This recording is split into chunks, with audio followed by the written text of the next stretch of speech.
Hello students, আমরা class 11-এর first chapter মানে unit and dimension এবং এরর ক্যালকুলেশন, এই যে ফার্স্ট চ্যাপ্টারের লাস্ট দিনে আমরা যে ভিডিওটা দেখেছিলাম সেখানে কি কি টাইপের এরর তৈরি হয় কোনো একটা পরীক্ষা করার সময় সেগুলো আলোচনা করেছিলাম।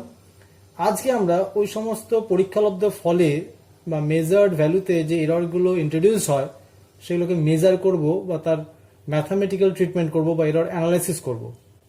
দেখো, কিছু ম্যাথামেটিক্যাল টার্ম আমি লিখেছি, টার্মগুলো আমি এক্সাম্পল দিয়ে বোঝাবো অবশ্যই। প্রথমে নামগুলো লিখে নাও যে কি কি ধরনের এরর আমরা মেজার করতে পারি। ফার্স্ট হচ্ছে absolute error and mean absolute error. এর বাংলা টার্মটা হচ্ছে চরম বা পরম, যে কোনো ওয়ার্ড লিখতে পারো, পরম ত্রুটি এবং গড় পরম ত্রুটি। নেক্সট লিখেছি দেখো রিলেটিভ এরর বা ফ্র্যাকশনাল এরর। রিলেটিভ এরর বা ফ্র্যাকশনাল এরর, রিলেটিভ মানে যেন আপেক্ষিক, তেমন আপেক্ষিক ত্রুটি বা আনুপাতিক ত্রুটি বা ভগ্নাংশ ত্রুটি, ফ্র্যাকশনাল এরর। এটা ডিফাইন করবো আমরা পরে। আর কি বের করবো আমরা? পার্সেন্টেজ এরর বা শতকরা ত্রুটি। তাহলে আমাদের প্রথম টপিক হলো অ্যাবসলিউট এরর বা পরম ত্রুটি। এটা কি করে মেজার করব? মনে করো আমি আগে ম্যাথামেটিক্যাল পদ্ধতিটা শিখিনি তোমাদের, তারপরে এক্সাম্পল দিচ্ছি। তুমি মনে করো কোনো একটা এক্সপেরিমেন্ট করে অনেকগুলো মান পেয়েছো। কি এক্সপেরিমেন্ট করছো? না, এই মার্কার পেনটার লেন্থ মেজার করছো। তোমাকে কতবার মেজার করতে হতে পারে? 3 বার, 4 বার, 5 বার। আমি ওই জন্য 3, 4, 5 না লিখে AN লিখেছি, মানে তুমি N বার মেপেছো। এই মাপে তুমি তো বিভিন্ন পার্ট পেয়েছো। মনে করো এই মার্কার পেনটার মান তুমি প্রথমবারে পেয়েছো 6.7, কেউ মেপেছে মনে করো 6.8, কেউ মেপেছে মনে করো A3, 3বারই মাপলাম মনে করো 6.9। আর সাধারণভাবে বলার জন্য আমি AN রেখেছি, এটা তোমাদের এক্সাম্পল দিয়ে বোঝাবার জন্য। আচ্ছা ঠিক আছে, আমি আরেকটা মান দিলাম A4, মনে করো বললো কেউ একটা বন্ধু মেপেছে মনে করো 7.1 ফর এক্সাম্পল, ধরে নাও। স্কেল দিয়ে মাপুনি, কোনো যন্ত্র দিয়ে মেপেছো, ওকে, ত্রুটিপূর্ণ যন্ত্র হতে পারে। এখন এই মানগুলো তাহলে আমি কোন মানটা নেব? কেউ বলছো 6.7, কেউ 6.8, কেউ 6.9, কেউ 7.1। তাহলে আলটিমেট কোন পার্টটা অরিজিনাল পার্ট হবে বুঝতে পারছি না। তাই আমাদের প্রথম কাজ হচ্ছে এ মিন বের করতে হবে, মানে এই রেজাল্টগুলো থেকে একটা ট্রু বা প্রকৃত মানের দিকে আমাদের যেতে হবে। সেই মানটা কি করে বের করতে হয়? না, এই মানগুলোর গড় বের করতে হবে। গড় বের করার মানে কি? A1 plus A2 plus A3 plus up to AN, এই সব কটা টার্মকে যোগ করে তাকে নাম্বার অফ অবজারভেশন, মানে যতগুলো পার্ট নিয়েছো সেই পার্ট সংখ্যা দিয়ে ভাগ করলে কি পাবে? এ মিন পাবে। আমাদের এক্সাম্পলে এ মিনটা কোত্থেকে পাবো? আমি পুরো ক্যালকুলেশন করছি না, তোমরা নিজেরা বাড়িতে করতেই পারো। 6.789 প্লাস 7.1, এইটাকে যোগ করে কি করবে? তুমি 4 দিয়ে ভাগ করবে। আমাদের এক্সাম্পলের জন্য বললাম, ভাগ করলে তুমি কি পাবে? এ মিনের একটা মান তুমি কিছুটা পেলে। ওকে, নেক্সট পার্ট কি? এটা তো এ মিন, তাহলে এটাকে কি বলে ডাকবো? প্রকৃত মান বা ট্রু ভ্যালু। এটা নোট করলে এর পরের স্টেপ হচ্ছে, আমি এটা মুছে দিচ্ছি যেহেতু এটা এক্সাম্পলের পার্ট। এরপরে আমাদের বলতে হবে অ্যাবসলিউট এরর ব্যাপারটা। তাহলে কি? তুমি যদি A1 পার্টটাকে ধরো, তাহলে এ মিন থেকে A1 এই যে গ্যাপ, যে ডিফারেন্স, মানে মেজার্ড ভ্যালু আর ট্রু ভ্যালু, এদের মধ্যে যে ডিফারেন্স, তাকে আমরা কি বলে রাখবো? Absolute error, delta A. তার মানে absolute error is given by A1, that is the measured value, পরীক্ষালব্ধ মান, মাইনাস কি করবো? এ মিন মানে প্রকৃত মান বা ট্রু ভ্যালু। এই মানটা বের করলে তুমি কি কি পেতে পারো? মনে করো আমি এক্সাম্পলের স্বার্থেই বলছি, এটার মান মনে করো এসছে 6.9 ফর এক্সাম্পল, 9 এসছে অ্যাভারেজ করে, অন্য কিছু আসতে পারে, আমি ধরে নাও 6.9 এসছে। তাহলে A1 এর মান তো 6.7, তাহলে তুমি এটা কি লিখবে? 6.7 মাইনাস 6.9, উত্তর কত আসবে? -0.2। আবার যদি 6.8 বসাও সেক্ষেত্রে এটা তো ডেল্টা A1 নাম দিলাম। আবার যদি সেকেন্ড অবজারভেশনের জন্য অ্যাবসলিউট এরর নাও, তাহলে কি করে করবে? ওই 2 নম্বর অবজারভেশন মাইনাস এ মিন, এটা করলে তুমি কি পাবে? সেকেন্ড একটা অ্যাবসলিউট এরর পাবে। সেটা কি? 6.8, এই যে মানটা নিয়েছো, মাইনাস এ মিন মানে 6.9, কত উত্তর আসবে? মানে এটার উত্তর এসেছিল কত? 6.7 মাইনাস 6.9 করে তুমি পেয়েছিলে -0.2। আবার এটাতে কি পাচ্ছ? A2 মানে 6.8। এক্সাম্পলটা পাশাপাশি করছি যাতে তোমরা বুঝতে পারো। এটা করে কত আসছে -0.1।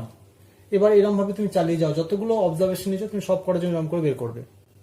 করলে কি পাচ্ছি দেখো, এই যে ডেল্টা ডেল্টা টার্মগুলো দেখতে পাচ্ছি এগুলো তো ডিফারেন্স, এই ডিফারেন্সগুলোকে আমি নাম দিয়েছি অ্যাবসলিউট এরর। কিন্তু ডিফারেন্সগুলো দেখো কোনটা মাইনাস, আবার যদি মনে করো এই A4 এর জন্য তুমি যদি ডেল্টা A4 নিতে তাহলে কি আসতো A4 minus A mean which is 7.1 minus 6.9 মানে পজিটিভ কোয়ান্টিটি 0.2।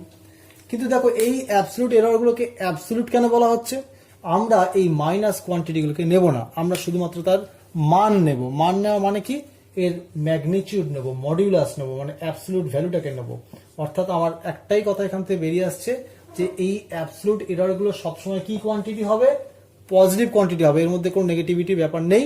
তুমি সবসময় ডেল্টাগুলোকে কি নেবে, ধনাত্মক রাশি বা পজিটিভ কোয়ান্টিটি। ওকে, তাহলে এইভাবে তুমি ডেল্টা A1 গুলো বের করলে, এগুলোকে আমরা অ্যাবসলিউট এরর বলে ডাকছি। তার মানে যদি তোমার ডিফাইন করতে বলে হোয়াট ইজ অ্যাবসলিউট এরর, তুমি কি লিখবে, খাতায় লিখে নাও, the magnitude of the differences না ডিফারেন্স বল, আমি তো অনেকগুলো নিয়েছি, আমি একটার জন্য বলছি, the magnitude of the difference between individual measurement and the true value of the quantity is called absolute error of measurement. Bangla লিখে নাও, কোনো পরীক্ষার পরম ত্রুটি বলতে বোঝায় কোনো একটি পরীক্ষালব্ধ মান এবং ওই ভৌত রাশির প্রকৃত মানের পার্থক্যকে, এবং লাস্ট লাইনে যোগ করবে এই পার্থক্যটিকে আমরা এই পার্থক্যটির ধনাত্মক মান নেওয়া হয়। Absolute error is a positive quantity, পাশে লিখে রাখো। ওকে, মানে মডিউলাস, আমার ডেল্টা এ এইগুলো আসলে কি মড, মড কথার অর্থ হচ্ছে মডিউলাস, বা শুধুমাত্র মান নিচ্ছি, কোনো সাইন নিচ্ছি না, প্লাস হলেও প্লাস, মাইনাস হলেও প্লাস। ওকে, এরপরের স্টেপ হচ্ছে আমরা পাশে লিখেছিলাম mean absolute error. Mean absolute error মানে কি, ওই যে তুমি ডিফারেন্সগুলো পেয়েছো, তো বিভিন্ন ডিফারেন্স পেয়েছো, এর আবার একটা অ্যাভারেজ নেবো। চলো তা লিখে নেওয়া যাক। আমি এটা মুছে দিলাম, মুছে দিয়ে লিখছি ডেল্টা এ মিন, মানে যে delta A1 delta A2 delta A4 পেয়েছিলাম তাদের আবার অ্যাভারেজ করছি। মানে এগুলো কি কি করলাম, delta A1 delta A2 delta A3, আমি এগুলো পাশে একটা ত্রিভুজ, ত্রিভুজ মানে তোমরা জানো ডিফারেন্স বা পার্থক্য, প্রত্যেক ঘরে একটা ডেল্টা বসিয়ে দাও। তার মানে সমস্ত ডেল্টাগুলোকে, ডিফারেন্সগুলোকে যোগ করে তাকে এন দিয়ে ডিভাইড করছি, যতগুলো ডিফারেন্স তুমি নিয়েছো। তাহলে সেখান থেকে কি পাবে, delta A mean. For example, এই ডেল্টাগুলো কি, আগে তো -0.2 পেয়েছিলাম, কিন্তু আমি কি নিতে শিখেছি, এগুলোকে ধনাত্মক মান মানে মডুলাস নিতে শিখেছি। কারণ আমি একটা ছোট্ট কথা লিখছি, ডেল্টা এ এই মডুলাসগুলোকে নেব, তাকে সামেশন করব, তাকে ডিভাইড করব নাম্বার অফ অবজারভেশন এন দিয়ে, এটাকে বলা হয় সামেশন সাইন দিয়েও রিপ্রেজেন্ট করা যায়। Delta A I with modulus সবসময় দুটো দাগ দেবে ধনাত্মক রাশি দিয়ে। ওকে, মানে সব ধনাত্মক কোয়ান্টিটি এগুলো মডের মধ্যে রাখবে। তার ডেল্টা এ মিন পেয়েছি। তাহলে আমি প্রথমে এ মিন বের করেছিলাম যেটা হচ্ছে প্রকৃত মান, এখন বের করলাম ডেল্টা এ মিন, মানে হচ্ছে যতগুলো ত্রুটি পাচ্ছি সেই ত্রুটিগুলোর আবার অ্যাভারেজ বের করলাম। তাহলে এত করে আমি কি পাবো, আলটিমেট রেজাল্টটা কত পাবো? রেজাল্ট হচ্ছে আমার এ মিন, তো আমার রেজাল্ট হওয়া উচিত ছিল, কিন্তু আমি আরো অ্যাকিউরেসির জন্য কি করলাম, আরো নিখুঁত করার জন্য কি করলাম, এই ডেল্টা এ মিনটা বের করেছি, যে ত্রুটির মধ্যে আবার কতটা গড় ত্রুটি হতে পারে, সেখান থেকে পেলাম ডেল্টা এ মিন। তাহলে আলটিমেট রেজাল্ট কত হবে, এ মিন যেটা তুমি ওই পাঠের গড় করে পেয়েছিলে, তার সঙ্গে যোগ করছো কি এই ত্রুটিগুলো, মানে পাঠ থেকে গড় মানের যে ব্যবধান তার আবার ত্রুটি বের করে ডেল্টা এ মিন বের করে তাকে তুমি যোগ বিয়োগ করতে পারো। যোগ বিয়োগ কথার অর্থ কি, মনে করো যে তুমি একটা পাঠ পেয়েছো, গড় মান পেয়েছিলে মনে করো 6.9, আর এই ত্রুটিগুলো মানে 0.2 0.1 0.8 যে ত্রুটিগুলো তাকে আবার অ্যাভারেজ করে পেয়েছো মনে করো 0.4। তাহলে আলটিমেট তোমার রেজাল্টে কি আসবে, 6.9 প্লাস মাইনাস 0.4। প্লাস মাইনাসটা কেন দিচ্ছি, 6.9 এর থেকে ওই আলটিমেট রিডিংটা কম হতে পারে, আবার 6.9 এর থেকে ওই রিডিংটা বেশিও হতে পারে।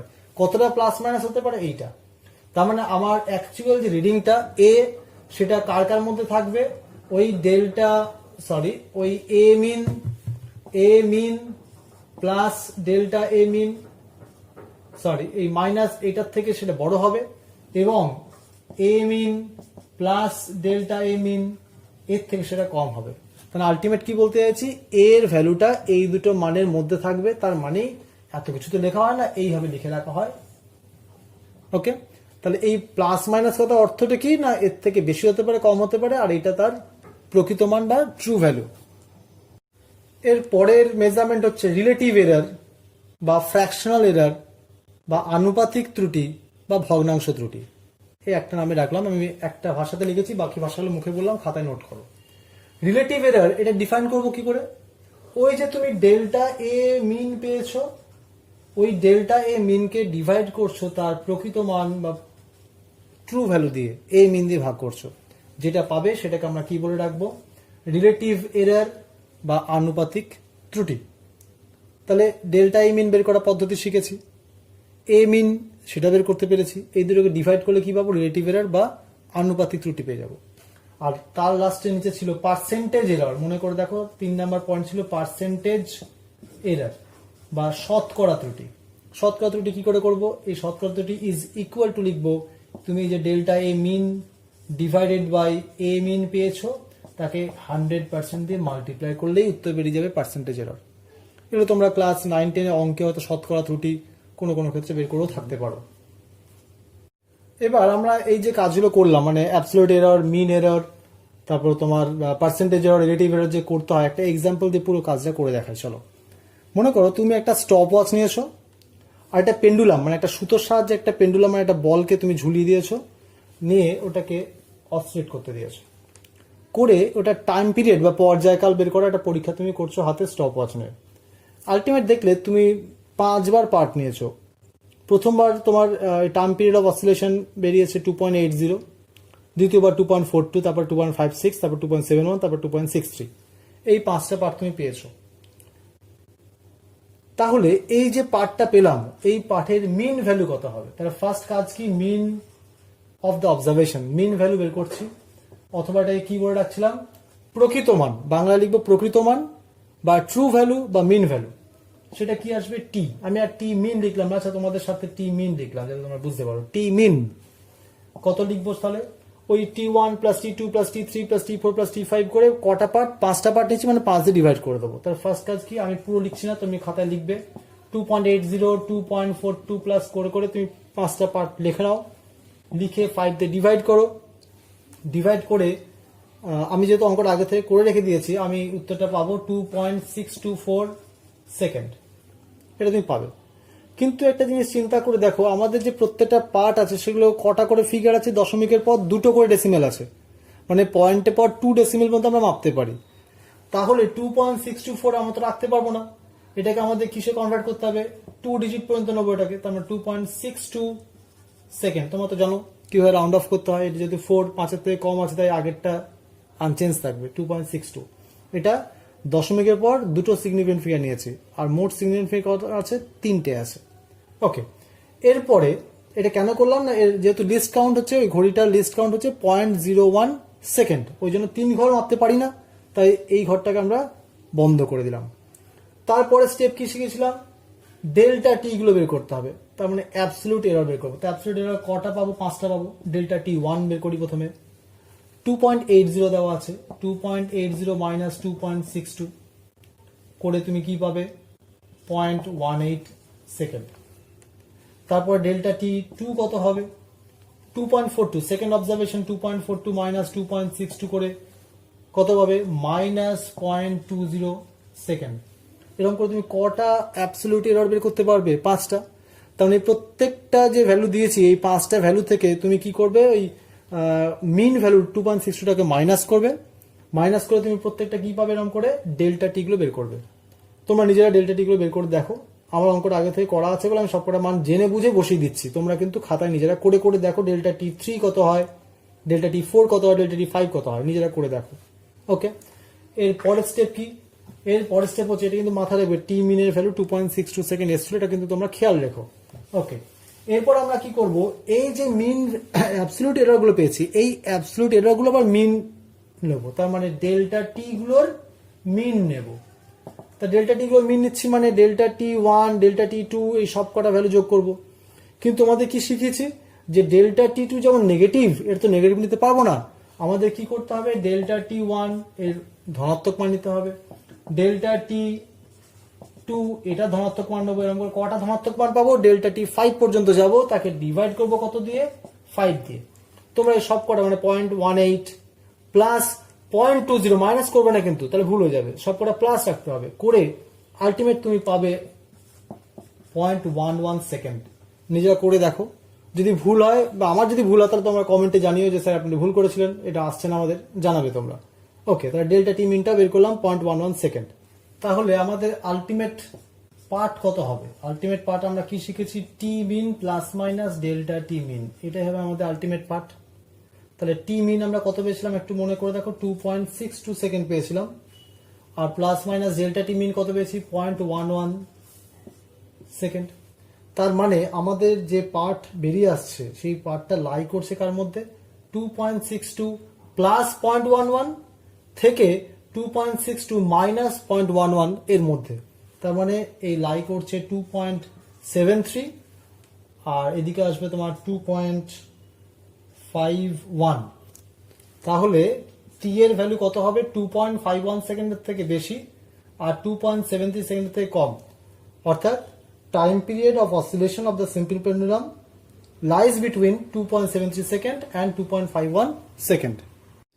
আমরা যে আনসারটা আলটিমেট পেলাম সেটা হচ্ছে 2.62 প্লাস মাইনাস 0.11, এবং তার জন্য রেঞ্জটা পেয়েছি।